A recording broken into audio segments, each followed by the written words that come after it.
Happy May the 4th, everyone. It's me, Biz. It's me, Captain Lunar. It is your humble Baron speaking here. Hi, how you doing, Cappy? And also, May the 4th is his birthday, so I have to ask, Calfer, when you were born, did your doctors talk about your midichlorians, or what's going on with that? No, they just said the force was strong with me. Anyway. Don't worry, I have a wonderful birthday present for you, and all expense paid trip to the Dagobah system. Where are you? Yeah. He says that like it's a threat, but he enjoys the solitude. Yep. All right. Anyway, so you guys voted that we're going to be talking about not just one chapter of the Star Wars vintage, because, yeah, Disney didn't want to just call it as it is because they didn't make this show. Cartoon Network did. Clone Wars by Genndy Tartakovsky, which, to give some background to those who are very new to Star Wars, this series is actually a 2D micro series, meaning that each of the episodes were pretty short, usually about 5 minutes long. I think the finale was a little bit longer, but yeah, because we didn't want to make this like an uber short commentary, we've decided to cover both chapters 17 through 20 and the timestamp, because yeah, Disney also decided not to just have them be separate episodes, instead just have it be one big compilation. We have put the timestamp to 52:8, which is where the episodes begin, because luckily we all have strong memories of Star Wars, so we know when these episodes end. Yeah. Also, to increase Disney's passive aggressiveness toward this series, they lumped it in with the terrible made-for-TV Ewok movies and the Ewok cartoon. And to those who are going, there was an Ewok cartoon and an Ewok movie? Yes and no. No one likes to talk about those. Even more so than the frickin' Hall. Yeah. Not just one, two Ewok movies. Special? Yeah, I was about to say. We'll talk about the holiday special over the Ewok stuff, which should tell you something.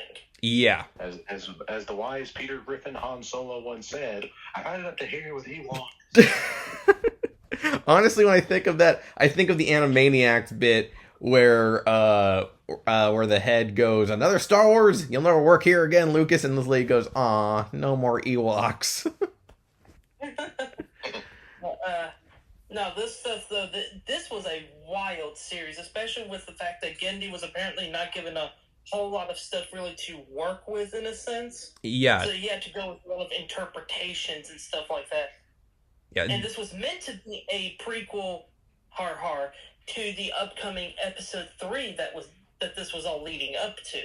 Yeah, this was meant to bridge the gap, and it still is technically seen as canon, since a lot of characters that would show up in the 3D Clone War series, like Ventress and Grievous. In fact, that's actually why we decided to put it on the list, because this series introduced Grievous. Yeah, like, there's a lot of stuff in here that Genndy had to create on his own, because the thought process for Lucas was just give them the designs, give them the name of the character, but don't give them anything else. So Genndy had to make up a lot of stuff for these characters. So to those who are watching it with us, yeah, you'll notice that Grievous is a very different character from how he was depicted in the movies and even in the original Clone Wars show. And trust us, though, I personally think this is easily one of his best moments. The 3D one has his moments and everything else, but this dude, when we get to him, this dude's built different. Yep. Anyway, so on my mark, we will start. Just a reminder, if you want to watch this with us, the timestamp going to be 52:08. Yeah, 52:08. So on my mark, 3, 2, 1, go. Engage. Wrong show. Series. Wrong series. So yeah, so no real opening here. So yeah, we're just jumping into it. As you can see here, Anakin. Yep. One thing I will give the 3D show, Anakin is, less of a pain in the ass than he is in this show. Like, they kind of really stick to how he was depicted in Attack of the Clones. Because he's still a Padawan here, unfortunately. Yeah. Also R4. Yeah. Yeah. By the way, if you're a protocol droid or an astro droid and you're red, you're screwed in this universe. Yeah. Hey, they're the red shirts of the Star Wars universe. Yep. Nothing but a couple of dirty clankers. Yeah, wrong.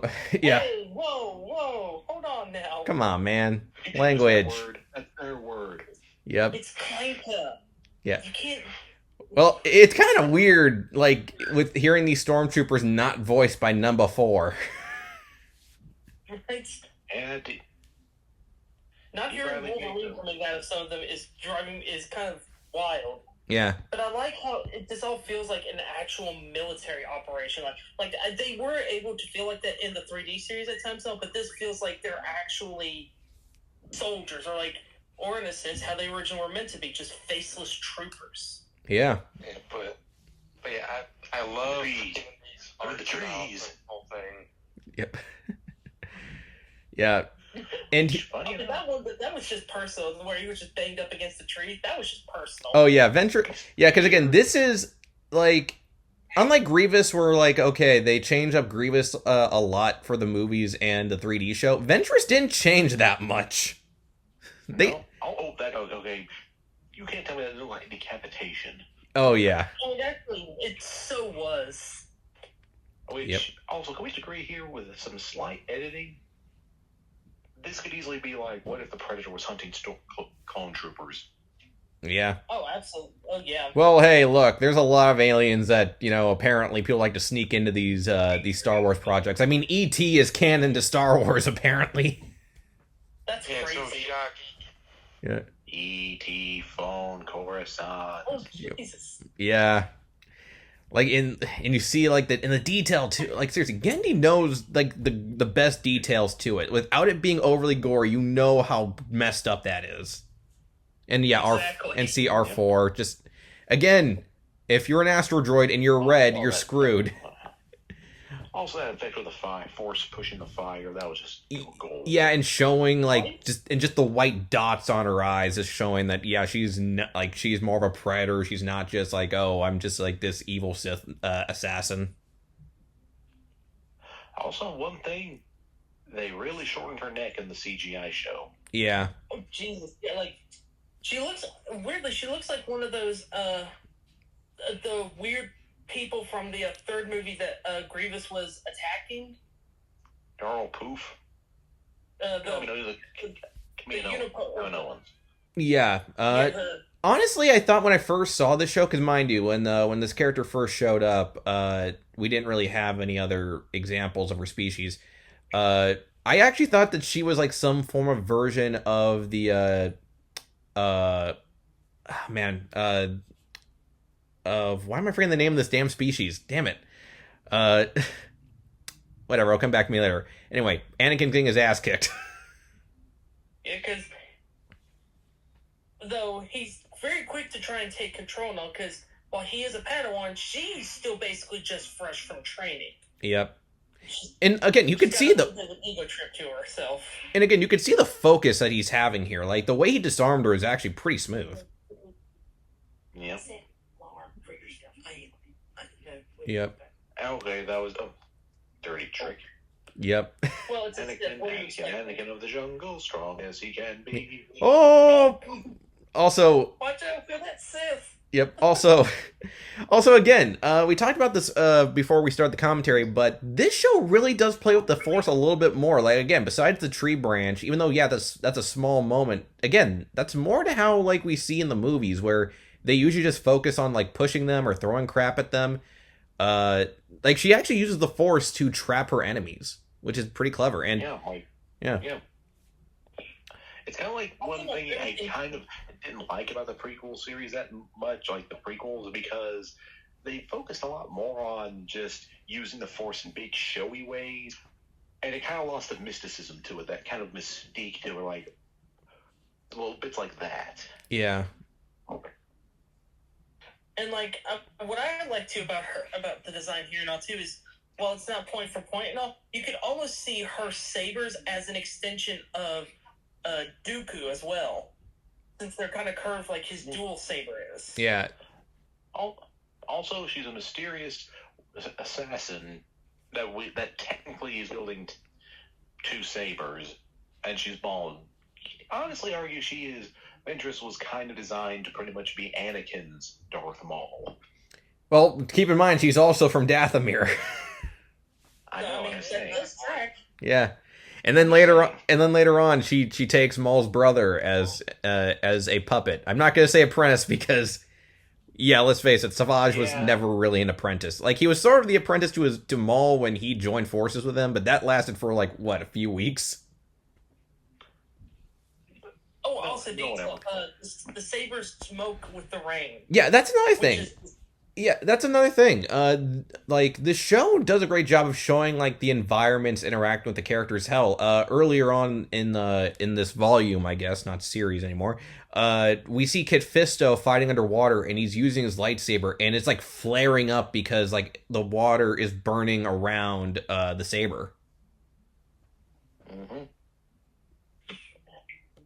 And what I also like too is almost in a way how weirdly the upper part of her body almost looks like it's mummified.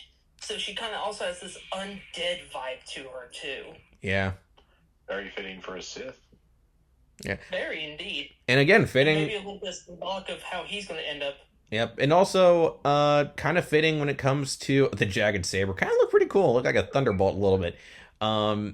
But yeah, like that also might have also been like hint that she was from Dathomir, though. I don't know. Okay, I actually don't know if originally they planned to have her be a Dathomir or if they're just gonna keep her species vague. And I don't mind from Dathomir, but it really would have been interesting if they kept her kept her species kind of mysterious. Yep. I mean, it worked because how many species in Star Wars just don't have a fucking name? Yeah, true. Also, one thing another great thing about Gendy Tarkovsky, the way he plays with color is so freaking cool. Exactly. Like I can see it in a lot of his work today, like Primal and a few other work. He really knows how to make colors pop in certain scenes. Yeah. And here we see Gendy working in a small reference. Anakin is slowly turning into Thundar the Barbarian. Yep. Though, and notice it too now, despite the blue saber, what color is Anakin looking like here? All red, baby. Yeah. All red, man. And there goes the saber. Yep. Yep, and I forgot they worked in the Duel of the Fates bit right there. Yeah, which is cool. It's a great foreshadow. Mm-hmm. What makes the whole Darth Maul reference Yep. Even more. And he takes and get used to that. Yeah, and notice that he used his cybernetic hand to grab it. Yep. Well, and you see Qui-Gon, Yoda, and Obi-Wan almost looking at him disappointingly. Yeah, like the idea that and Ventress supposedly died, which apparently this was not her. They did plan to use her again because before the show came out, I remember there was a Star Wars novel that featured her again. So this was meant to. So if, imagine too that we didn't get a 3D Star Wars Clone Wars series and all. This would have been her final appearance in any media. Yeah. Well, at least until they tried to bring her back. As we all know, if you fall down a hole in a Star Wars property, you are not dead. Wait, the droids visited ancient Rome. Yep. Yeah, which that's another thing I'm actually kind of surprised again he never worked on. I'm surprised he never. Oh yeah, I forgot about this character. Yeah. Okay, some background here for this guy here. So when the show came out, they did a little contest for Star Wars fans where they could design a Jedi, and that Jedi would be featured in the finale. And so this is a fan creation. Yeah. But it weirdly also fits too with the Roman architecture. Because, if you know the story of Romulus and Remus, their parental figure was a wolf. Yeah. Yep. Viceroy Gunray. Yep. And I think that was you. Yeah, and we see here everything is they have a massive victory, everything's cool. Obi-Wan's rocking the kick-ass armor that I kind of wish showed up in the movies. Right? Yeah. It's a cool look. Oh, I love that ship. Yeah.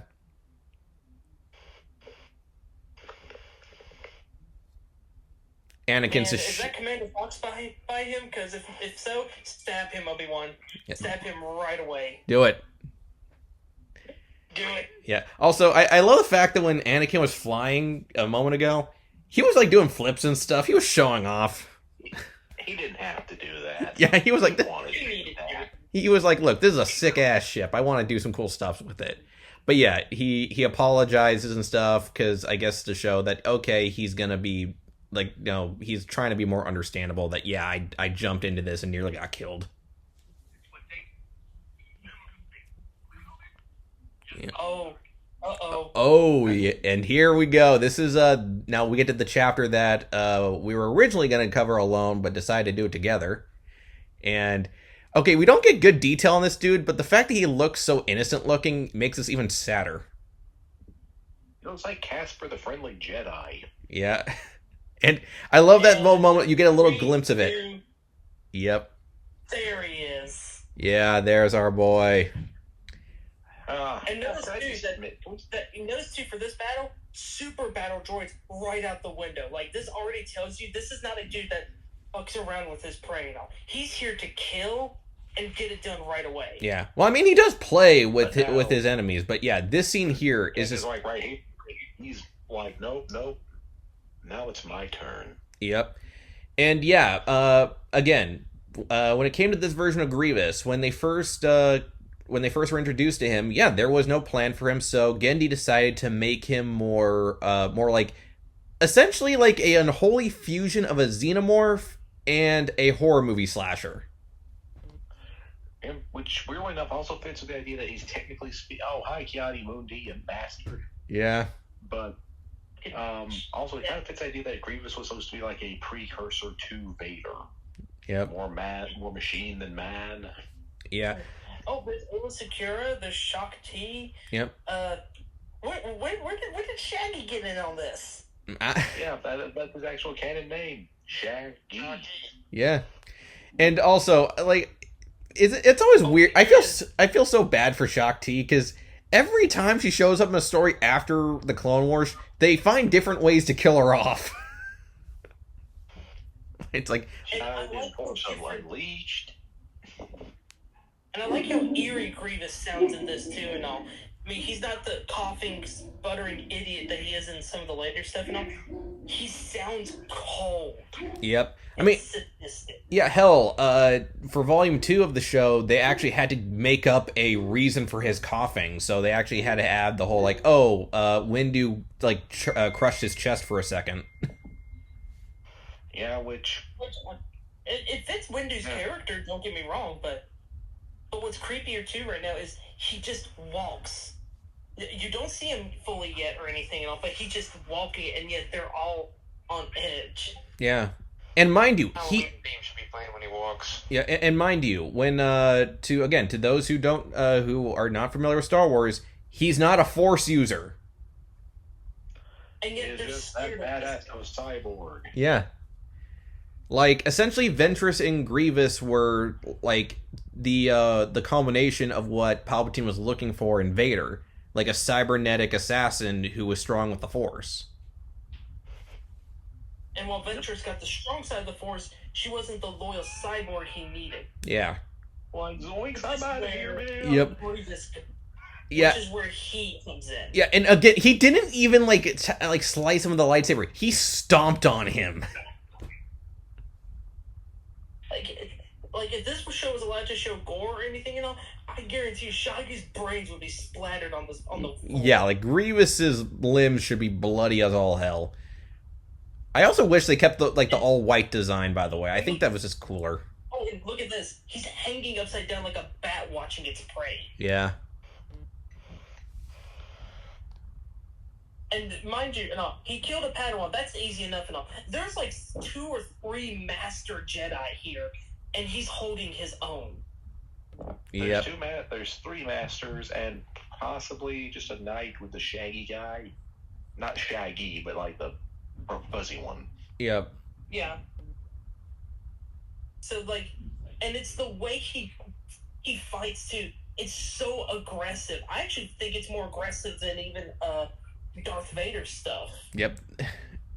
Oh, that was slick. Oh. Yep. Decapitated. First one down. Yeah. Again, you could tell that Genndy was he was still, and he's dead. yeah, he was riding that high from Samurai Jack because, yeah, with Samurai Jack, they did get a lot brutal with this one, though. Unlike Samurai Jack, where it mostly had to reside to monsters and robots, yeah, they're playing a little bit more looser with this one. The most he can do is show blood or anything else, but other than that, he can go as fucking violent as he wants to. Yeah. And notice, she only survived due to force pushing herself away at the last. That eye. Yeah. Like, showing that... And for folks, and interesting too, this show did not have him do the whole 2 extra arms thing and all. So he fought with his legs too in this one. Yeah, he didn't start, like, they wouldn't reveal that he had, that his arms could separate until Volume 2. Which was a really cool reveal. It was freaking terrifying when that happened. And yeah, like, Yoda now has that feeling of, okay, yeah, no, shit just went down. Something bad just happened, really bad. Yeah. Yeah, that is the end. But yeah, which, by the way, that was probably the most frustrating part of it. Like, that was how this season ended, because I was like, oh man, seriously? And then we had to wait a few years until, like, the next volume came out, because they were almost ready for the Revenge of the Sith. And by the time when Volume 2 came out and all, they had more specs, so they understood what changes and adjustments they needed to do and all. Again, especially like with Grievous having the 2 extra arms and all. No, but even so, he still played with the way they did him here. Yeah. Him and Asajj both were just so menacing. Yep, and hell, we didn't talk about him because we skipped his chapters, but Dirge was also a really cool villain, and I'm kind of bummed out. Yeah, and I'm kind of bummed out that he never got to make it into movies in any shape or form. Like, the closer we've gone. It's not like he was, yeah. And it's not like he was a hated villain by fans or anything. He was just as loved as Asajj Ventress and General Grievous were. Yeah, like, so there was clearly, like, the closest I think Dirge. I know Dirge came back in comics, in a prequel comic taking place in the Clone Wars, to kind of just say that, yeah, don't worry, he's still canon. But I think the closest thing we've gone to a Dirge-like character in Star Wars media outside of the comics and books was, I want to say, Star Wars Survivor, since there was a villain who I think was a part of Dirge's species. Yeah, no, he was part of Dirge's species. And seriously, can we just say here, Dirge is literally just the Lobo for Star Wars. Yeah. He comes from a race of pacifists. He is nigh unkillable. His bike has a skull. Violent destruction. And his bike had a skull. Like, the only... And yeah, but anyway, getting slightly off topic, but yeah. So yeah, that was Star Wars: The Clone Wars chapter 17-20, and yeah, as you can tell, we loved it. I think, for me, like, again, this is the show that I absolutely loved as a kid, and I was always frustrated that it was so short, but I love the fights. The way they use the Force is very creative. The atmosphere was just, astounding, but it's to be expected. It's, Genndy Tartakovsky, and you could tell just from the way he presented the show that he was waiting his entire life to make this. So, yeah. The sheer amount of love and coloring with everything here, and all, obviously with this being tied into the movies and all, he still couldn't get away with too much now, but you can tell that the dude was basically told, so we're handing you some toys, play with them nicely. He's like, fucking give it to me. Yeah, it's like I can imagine, like, when they came up to him and said, I'm gonna melt those kids' minds. Yeah, like, I can imagine, like, when the heads of Cartoon Network and LucasArts went to Genndy saying, "Hey Genndy, so we have a Star Wars. I'll do it. You don't even know. I'll do it." I think my favorite episode from him would have to be the one that actually has Anakin seeing visions of Vader. Oh yeah, that was like the I want to say that was the penultimate episode. But I gotta kind of, again, really shows how messed up that he could really get with imagery and everything. Yeah, and again, probably one of my favorite fights was the whole thing with Kit Fisto underwater, because Again, the way he used the Force is insane there. He used the Force to make a bubble of death that he threw at a battleship and destroyed it. You never see that in movies. Weirdly enough, my favorite fight is Mace Windu versus like the army of battle droids after his sabers destroyed, and he has to bare fist of the North Star his way through them. Yep. Anyway, I know Baron, you kind of gave a little bit of your thoughts, your full thoughts on it, but yeah, any more thoughts on these episodes or chapters, whatever the fuck we're calling these? Yeah, I call them chapters, and honestly, I think the General Grievous one, fantastic way to end the whole season and all. But I feel like the Asajj Ventress stuff also gets kind of pushed to the side a little bit too, and all, because it is a genuinely fun time too, especially seeing Anakin actually being face to face with a vicious assassin that's on his skill level in a sense, and how the jungle kind of plays into the primal fear of losing yourself a little bit. Plus, too, is it just me, or did the temple give anyone like the feeling that it was a dark side temple? Kinda. Like with yeah, especially with like the red moon in the background. Like, again, that's probably just me. It may be just a random temple on a random jungle planet and all. But with Star Wars, you never know. Yeah. Yeah. I loved it. Both episodes. One thing that I really do love, I didn't mention during it, but when Anakin is like smashing the saber down on top of Ventress, that is, not only did we just get like the whole disappointed faces of all of his masters, but that was very clearly just a giant nod to Luke versus Vader in return. Oh yeah. That actually makes sense. Yeah. He truly is his father's son. That was pretty wizard. What? I'm bringing it back. I'm bringing it back. If I had a fifth option, I probably would have also put the Robot Chicken special. I'm not gonna lie. Anyway, Calfer, what do you think? It's a fantastic piece of animation by the legendary Andy Tarkovsky. The whole thing with Grievous, it feels like you're in a slasher movie and the killer just found you lurking down the hallway. It's like the whole series, albeit the whole episodes are short, but they got so much action packed to them. It feels like it barely feels like time's moving at all. Like, I love watching every second of the show. Again, I love the designs of the characters, the action scenes, the scenery. All in all, it comes together in a piece that really makes both animation and Star Wars history. Yeah.